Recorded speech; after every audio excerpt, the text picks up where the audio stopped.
Hi, I'm Rachel. Welcome to Disabled Farm School, a YouTube adventure in relearning how to farm, garden, and DIY with disabilities and chronic illnesses.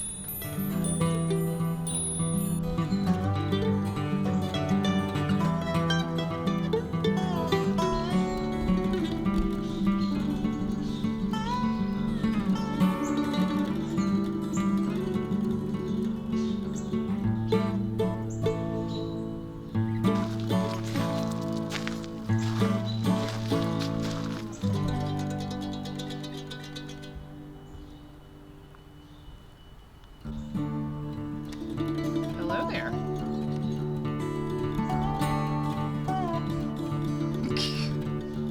Hey, friend.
Can see the leaves mulching the grass, meaning that even with some really hard frost, the grass is alive. Leave the leaves, guys. Leave the leaves. Here is a pot of nettles that some of the nettles have survived the frost.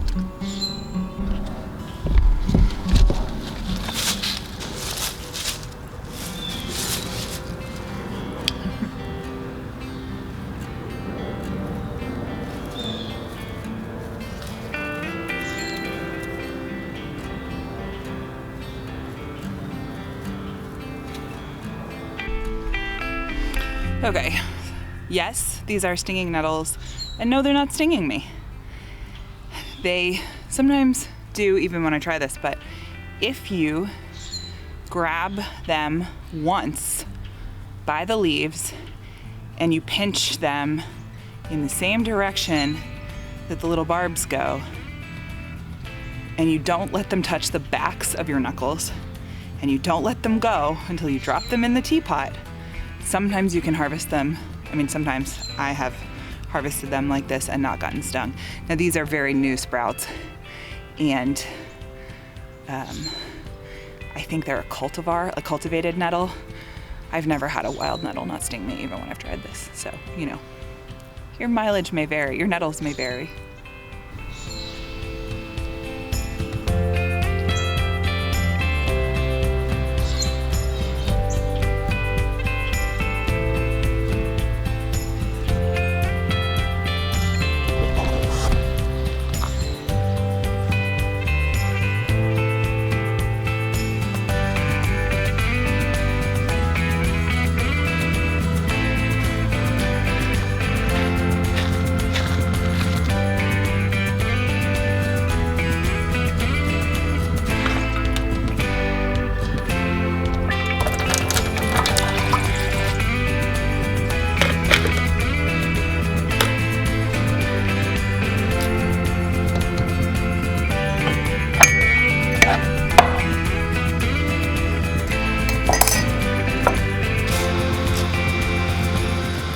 Well, I made it through with only one knuckle sting from the nettles, which historically is a pretty good record.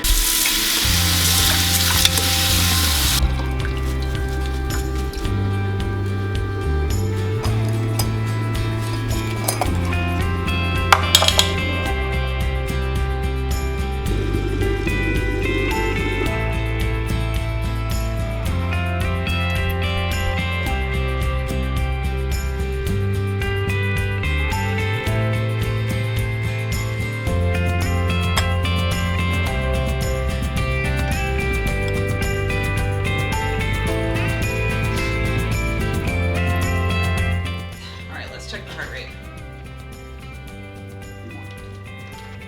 Not bad. Not bad. Okay. Oh, she wants to get involved. Hello, coworker. Hello. Just ignore the creepy baby dolls in the background. Those are a gift for a friend who's having a baby. Cool. Thanks, Jeannie. Oh, you're gonna check them out? Yeah, they're creepy, huh? Come here. Oh. Oh. Yeah. I love you too. Your lip is a little bit caught on your toothy. A little bit caught on your toothy. Yeah, I see your tail is smiling.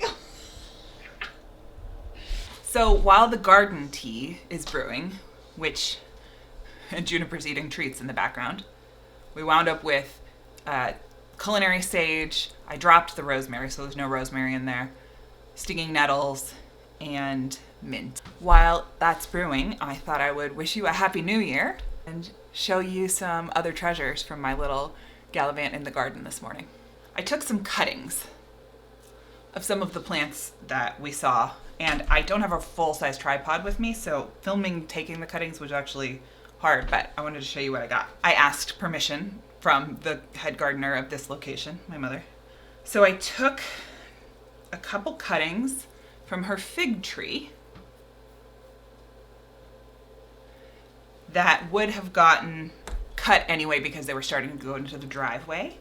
And I'm hoping I caught them early enough that they've budded, but they haven't fully switched to putting their energy into leaves and flowers and fruit, and they will reroot. Fig is generally pretty easy to get to root in water even, or rooting medium, or willow tea made out of just willow and water. That helps with the rooting hormone. These, I'll probably recut them right below this juncture here because that's where they tend to sprout from anyway, and then the plant won't have to work to cauterize over this whole extra bit. It'll just heal over right below that.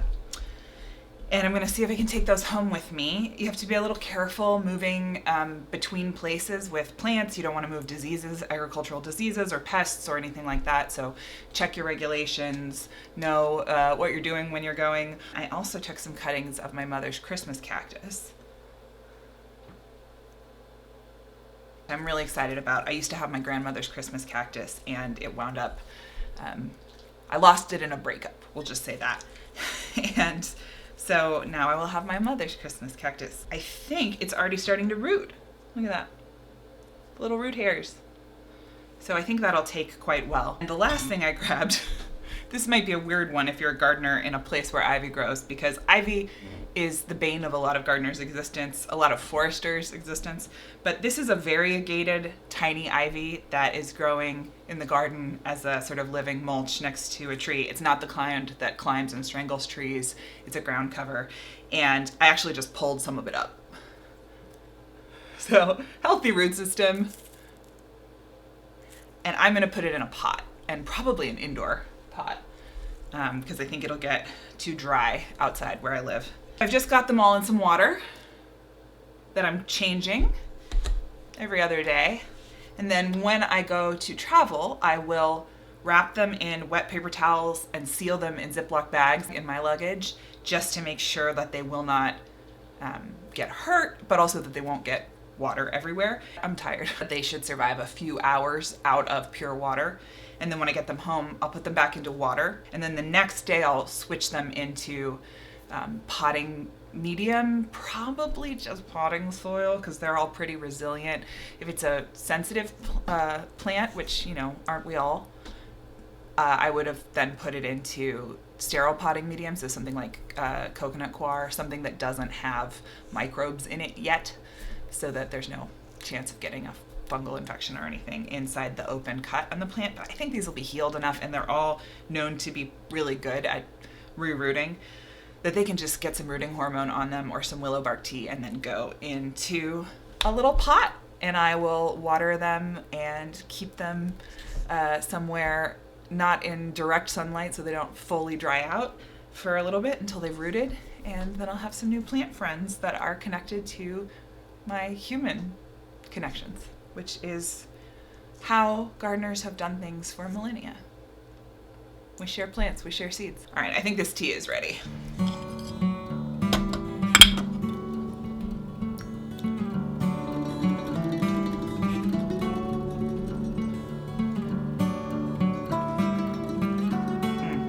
That is way too hot to drink, but it is delicious. I love culinary sage in tea. Okay, so today, before I travel to the place where I live, I thought I would do a few different little traveler's garden crafts and DIY sort of reclaimed crafts, and chat a little bit about some garden dreams for the new year and how I'm approaching them as someone with a disability, multiple disabilities, chronic illnesses, who is also very, very easily excited by lots of ideas, and I can get very ambitious very fast. And I also thought I would just chat a little bit about what I long for in the garden without getting into the pragmatics, right? I think the dark of winter, of New Year's, of all of these holidays, about light and green in the darkest, longest night, it's a good time for dreaming and resting and soil tending and composting. I'm not actually trying to do a ton of planning. I'm more like, what are the seeds that I want to tend to in the new year? And then I'll figure out how I'm gonna do that later, with one exception, which I'll tell you about in a second, in terms of doing this one thing will help me get from my garden dreams into reality with the least amount of effort and the least amount of planning, by really focusing on the one thing that will make a difference, that will make or break whether I can access my garden dreams in the new year. So stick around and maybe that will be useful to you too. But before we get into that, let's get into our main craft for today. As you may know, if you've been watching the last few videos, this is a new channel, and these are not actually typical videos. These are the winter videos for this channel this year because I am traveling. And when I get home, we'll be back in the garden looking at chronically ill, disabled, renter-friendly, DIY, garden-based living, crafts, and yeah, really how to meet your own access needs and limitations and still have access in some way to the joy and the nourishment and the empowerment of gardening and of DIY, even if it's just by living vicariously through me as I try to figure out how to do those things with my disabilities and chronic illnesses. I'm really excited about today's craft, and you can do this with any kind of materials that are similar to this that you find. So usually I don't do tutorials, but this one's so simple that I think if you follow along with what I'm doing, you'll get the general idea. Today, I'm making a collaged seed storage box. So I'll show you what I mean. So what I've got here is an old cigar box that I got at a thrift store. And inside it is some different scraps and other collage supplies.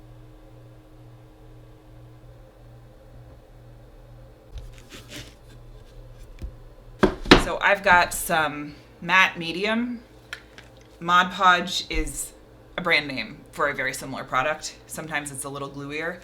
And I'm gonna basically use a old paintbrush that I don't care very much about because the stuff solidifies fast to paint a layer, put down a piece of collage paper, and then paint over it so that it gets the bubbles out and it means I can overlap the other things.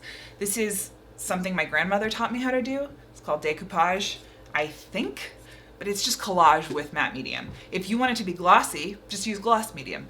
This comes from the craft store and it lasts, if you keep it sealed, forever. I think I bought this one as a teenager. Ooh, sun came out. Interesting. Ow. I thought my phone was vibrating, but it's the dog snoring. Thought I would talk to you, hello, about garden dreams for 2025. You don't have to have a garden already to have garden dreams for 2025. The way I'm thinking about it as an individual with very unpredictable dynamic disabilities meaning I might be in bed for 3 days and then be able to work in the garden, 3-4 hours a day the next 3 days.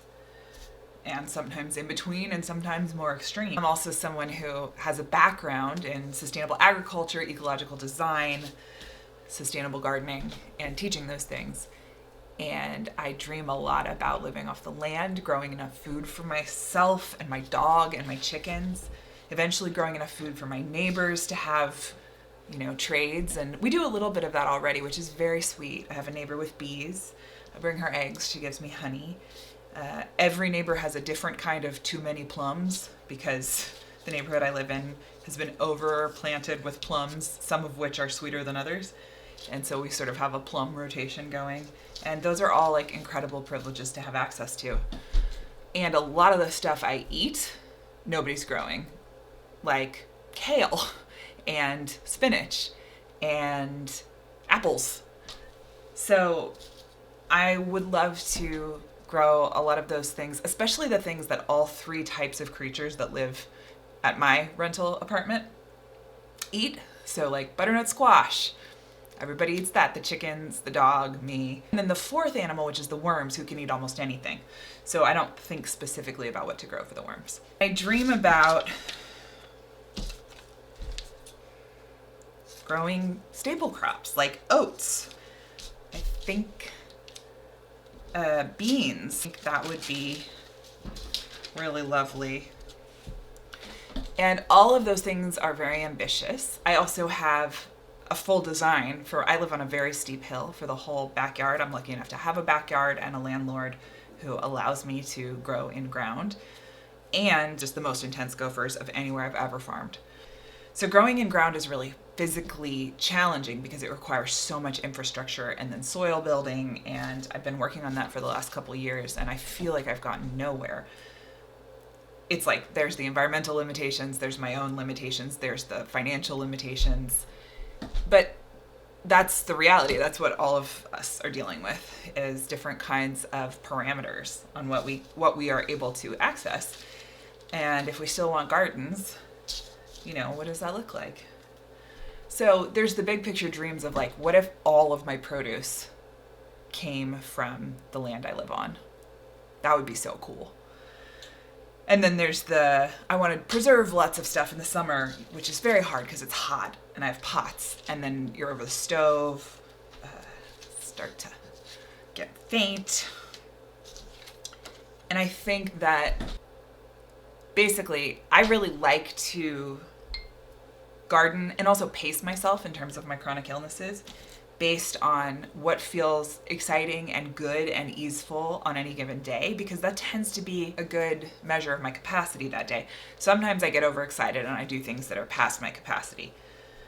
And following my interest and following my pleasure only works as an ongoing gardening, farming, DIY strategy if I can address the major barriers and bottlenecks towards those dreams. So the real dream is I want to be able to go outside and like be planting seedlings, weeding the garden, like really tending to the plants. And that requires soil. It requires pest management, as in like barrier methods to proof the beds. And it requires drainage, water systems, and also just water. And all of those things could be considered infrastructure or earthworks in some ways, soil building. And they are hard physically. They are, for me, the physically harder parts, especially the stuff that has to be done standing. All of those things where I live also have to happen before the rainy season ends, because then the clay-based soil just fully hardens and it's not happening. So the biggest bottleneck for me in getting to dream and see some of those dreams come to fruition, or just follow the thread or the seed of those dreams without having to plan a ton about what's going to happen when, not because you shouldn't do that, you can do that as a gardener, but sometimes as a disabled gardener or someone with a chaotic life gardener or someone with kids gardener, planning is like 4% of gardening, as opposed to when you're farming a market farm, it might be a higher percentage. I can't rely on my body to be available for the plan. So I can't plan too much. I can set up systems that take care of themselves, like an irrigation system on a timer, which is one of the bottlenecks. But the big bottleneck for me this year is earthworks and infrastructure. Getting the areas that I'm going to grow food, put containers that grow food, which I'm going to really try to emphasize as a renter, and I know that's relevant to a lot of you, and places where I can hang out and rest, right? So the patio, which I've been trying to work on for years, that needs to get done. It's not the most fun thing, but it will enable all the other things. So my planning has really been, at this point, to list the bottleneck projects that are also seasonal to the season that we're in. So that's my plan, right? I have my dreams, and I'm not trying to track each of those dreams. Like, I want to can tomatoes. Do I? I don't know. Sometimes I can't tolerate tomatoes. I'm just trying to say, here's what would give me the most joy and pleasure and DIY satisfaction to do with y'all on video in the coming year. And what actually enables me to do those things in the way that I've learned is best for my body and mind with an unpredictable set of disabilities, which is the planning is for the barrier projects, the bottleneck projects. That's how I'm prioritizing, because prioritizing when you're not even going to get half of the essentials done in life, which is true if you're a parent, it's true if you have chronic illnesses a lot of the time, it's true if you live somewhere with a high cost of living. We're just not getting to everything. We can't, like everything of the basics, let alone the bonuses. Prioritization becomes what is the least amount of effort and time and energy I can expend for the greatest increase in accessibility to what I need and want. So where are those fulcrums, those turning points, those bottlenecks that I can widen, those barriers that I can remove that enable a bunch of different stuff? Patio is a good example. It fixes the drainage issues of living at the bottom of a hill, gives me a place to rest, to set up a recliner and a hammock, which is really important with POTS when you're doing physical activity, postural orthostatic tachycardia syndrome. Really important in general for pacing. Even if you're just resting outside, you need a place to do it. But also for container gardening and making accessible container gardening. The patio is right outside my back door. It's the only area that's right outside my back door. So that's where I want to put the containers, but there's no bricks to put them on. There's just mud. So the patio is a big deal. It's also where there's going to be some shade for me. There's no shade currently in the backyard. There's another little terrace, similar priorities. There are some in-ground beds that need to have mesh in them for gophers and then mesh built around them for above ground critters. And there's the chicken yard, because I want my chicken's quality of life to improve. I want to build a compost system that my dog can't get into and eat poisonous stuff to her, which needs to go inside the chicken yard. Therefore, I want my chickens to get to roam around while I'm out in the garden, which has historically led to them being eaten by bobcats. So we are now working on a covered chicken yard for them. The projects I decided on, I don't know what I was saying. The projects I've chosen that will allow the most playfulness, pacing, pleasure, professional connection with you all. Professional? I don't know if that's the right word. Purpose-driven are the patio, the back patio, the upper terrace, which is like 75% done and has been for a year and a half, the upper top of the hill garden beds, because that's the only flat area, getting them dug out fully, critter-proofed, and then the soil all put back in, the chicken yard, and the compost system. And that's all I'm planning. I'm also having to coach myself in my head that I'm gonna need to ask for help on these projects. DIY is a misnomer, especially as disabled people. We know that interdependence is the only way we survive. The great thing about gardening is it's a place where asking for help often leads to camaraderie and community. People like to be outside together working on projects. I'm saying this to myself. Asking for help gives people chances to connect. I'm really trying to reorient towards collective community, you all, in this new year. Because the ultimate garden dream is to be growing enough food that I can share it with other people. So those are my garden dreams. Those are my bottlenecks. That's my plan. And all I can think about is all the little projects I want to do that aren't those things. We'll see how it goes when I get back. I'm going to be bringing you along with me, and I'm really excited about that.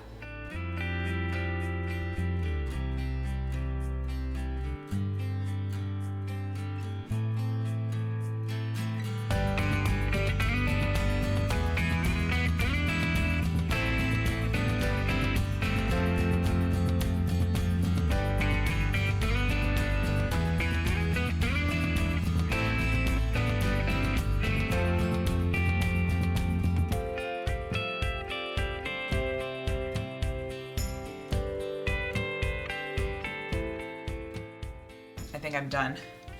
So the inside you saw, and then here's the top. I love this image of different squash and gourds and pumpkins, and I think I'll probably end up keeping my winter squash and pumpkin seeds in this. That's a literal way to seed the new year as well, I guess. Not to be extremely corny about it, or squashy about it. Welcome to my channel. The puns are bad and prolific. Thanks for joining me and Juniper this week on Disabled Farm School. As always, if you want to hang out with us more, you can head to racheleconomy.com or any of the other links below. And if you want to see us again here on YouTube, you can subscribe, like, comment, all that good stuff. And I will see you next time, probably weekly, probably on Friday, but everything with disability is an experiment here on Disabled Farm School, where gardening is for everybody. We're just trying to figure out how together.